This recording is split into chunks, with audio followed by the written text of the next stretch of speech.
For that, my life changed forever.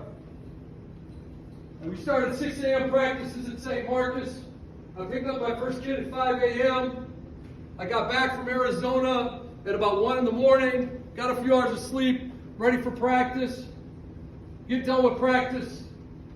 Hey, Coach, you okay? I don't know. I proceeded to go into the first of 3 comas. First one lasted 12 hours. The second was the night of the Packer-Bears games a couple years ago. I watched till about halftime. I barely had the energy to do that. I went to bed. I'm going to be real with you today. I woke up. I made it to halftime. I lay down in my bed. I get up. I go down to go to the bathroom, down in the basement. And I tell you what, championships don't matter when you're standing at 50 years old and you got crap right down your leg and you freaking can't pick up your pants and your wife asks you, man, are you okay? And you have no answer. You have no idea what's going on. And I crawled with all my strength to get halfway up that steps.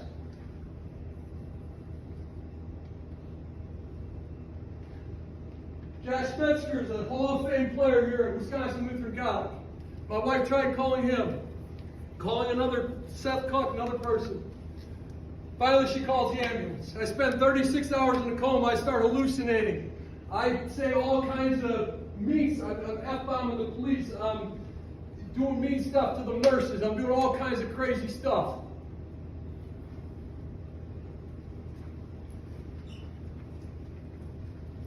Diagnosed with 8 ER visits. I was diagnosed with what's a disease called Hashimotos Encephalitis. Now that is a disease, you've never heard of that before. It is what everybody already knew. They didn't need 50 doctors to figure it out. Y'all still paying my bills for all the doctor visits I've been at. We all still paying all that. That means you're crazy. Most people who knew me already knew that, okay? He already knew that. Anybody spent a little time. I was up at 4 a.m. this morning driving, getting a little bit better, okay? Everybody who knows me knows I'm a little bit crazy, okay? That's the official diagnosis right there. But when your brain's going through that, it affects everything. I'll tell you what, all the stuff, when 50 years old, the stuff, your coaches are telling you, your teachers are telling you, man, it matters. But I'll tell you what matters most, your family. Who's close to you? Who are your people? Who are the people that you trust?